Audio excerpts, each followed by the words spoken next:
What's up, you guys? It's been a long time since I've done any YouTube videos. It feels good to be back. This is going to be a new part of my channel as far as just me reviewing video games, games that have come out, and games that will be coming out. Uncharted dropped a few days ago. Dishonored, I believe, comes out in November or December later this year. Dishonored 2, which is going to be a great game. If you haven't looked that up, look it up. Play number one, obviously, to understand. Number two, never skip a great prequel of a game. Like if it's Mass Effect, that's different. But you know, because I skipped Mass Effect to play Mass Effect 2, and it worked out pretty well. But there's just like far as video and picture, and me doing YouTube videos like this is just easier. I won't be on camera every time. Today I'm going to be talking about Life is Strange, game that dropped back in January of last year. It is truly amazing. I'm not here to bash it. I will say the pros and cons from my opinion. It is, like I said, it's an amazing game, one of the best games I have played. I put it on my top six, top eight list of games of all time that I've played. It is truly amazing. The pros, starting with being the story, just truly sucking you into the story, and by the end of episode one, which is really great about these games, Life is Strange, The Walking Dead, Wolf Among Us, Telltale, their games. It's what's great about it and what's bad about it is it's basically the same thing. You don't have to buy the full game to experience. It's just like to sample the game. You can just play episode one. It's like $5, I think, and if you don't like it, it's $5. That's like a number one at McDonald's. It's $5.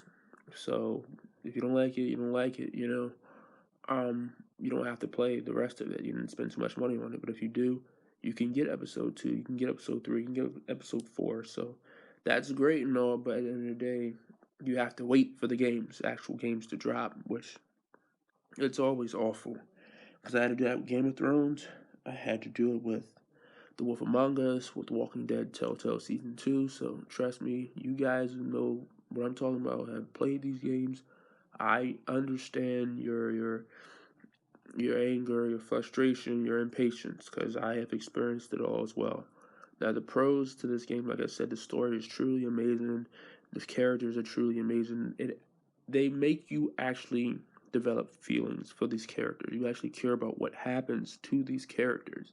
The decisions you make in the game, they aren't like the decisions in like Until Dawn or a lot of other games that say, you are in control of the game. Your actions, pave the way for the future of the game, and you're in control. This is a game where if you do this, you do that. They go completely different routes at times. So you know just the story, the decisions, and the characters are truly amazing. I will give it an 8.5 out of 10. Like it's one of the best games that you can ever play, and it's one of those games for me that when I first seen it, I was put off by the art. I was put off by just the overall look of the game. It just looked weird. But trust me, just play episode one. Just play episode one. Now going forward, it's gonna be some spoilers, so you don't have to. Obviously, you don't have to watch the rest of the video, but going forward, there will be spoilers. So cons. Starting with Max's character. Oh boy. Starting with Max's character. The origins of Max and Chloe. You see them when you go back into the flashback, back into the picture where where her father dies. I believe his name was Bill. Um, the day he dies, you basically try to prevent him from leaving in his car so he doesn't get into an accident, and you try to make him catch the bus. So you have to hide his keys, which I failed to do multiple times. Like, yo, I had him James like endless places, and I think you literally had to throw him out of the window. But um, Max's character in the very first episode, second episode, how do you leave your best friend Chloe after she loses her father and you vanished on her for 5 years. I thought that 4 or 5 years. I don't remember the exact number of years. It was 4 or 5. But how do you leave and not send her a single letter, a single phone call, anything whatsoever? That and the game is built on friendship. The game is built on bonding and the friendship and the love between Max and Chloe. What they'll do for each other. Now, in the very beginning, if you play episode 1, episode 2, you know what I'm talking about. It's they don't really go too deep into it, but it is revealed that Max leaves Chloe and she betrays her. From Chloe's perspective, she betrays her trust and her friendship because she flat out leaves. And she moves to, I believe, Seattle or something, and she doesn't send her a single phone call or letter. She doesn't hear from her at all for 4 or 5 years, and this is right after she loses her father, and it is because as you can see, Max is with Chloe in that picture. She's there the day her father dies, so she's with her, and then you leave like 4 or 5 years, and like that's supposed to be your best friend. So I thought they sort of had to do that because they wanted to make Chloe out to be the tragic character and have all these things going on with her, that went wrong. Her father dying, her best friend leaving her to go to Seattle and not hearing from her. Her other best friend after that leaving her and then later being revealed to be dead. So, there were a lot of things that sort of made Chloe the tragic character, which made the final decision in the game sort of hard. They tried to make the final decision in the game so much harder than I think it needed to be. I don't think it should have been a final decision, period, in my opinion. But I think they sort of messed up Max's character. They sort of made her look like a horrible friend and someone who you honestly can't trust. Now they made up for it, all the hell you go through in the game trying to save Chloe, but I'm specifically talking about the origins of their friendship right now.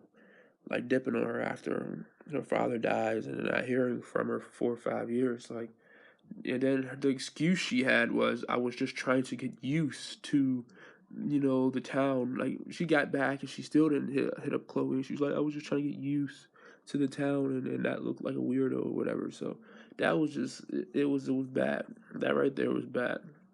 And then the final decision, a lot of people had a problem with episode 5. I didn't like it too much. I mean, it wasn't for the same reasons everyone else. Everyone else thought it was predictable. That wasn't, what I was thinking about. I didn't think there should have been a decision to kill Chloe or kill the town. Period. Because when you get the picture back from Warren, this is what the problem is when you have a character that has time travel abilities and slow time and rewind and all. This is the problem. They should be able to solve anything in the game. Like with her getting the picture from Warren and going back in time and seeing Chloe, that moment right there should have been a moment in the game where she was able to save half the town. Like, you don't forget Mr. Jefferson right now. You have bigger problems. You have a tornado approaching. She tells Chloe at some point in the game, at episode 5, take me and you to the pier because we'll be safe. Not the pier, but to the lighthouse, we'll be safe. Why don't you evacuate anybody else from the town? Like, you had time. Don't sit here and say, oh, they didn't have time. You had time to evacuate some people. So there should have been an ending decision to save Chloe or the town. Another problem I had was they didn't reveal how Chloe got her powers. There were so many questions that weren't even, they didn't dive into at all, like how she got her powers or anything. But overall, it was a truly amazing game, one of the best games out. Like, comment, subscribe. I will be doing an Until Dawn video. Thank you.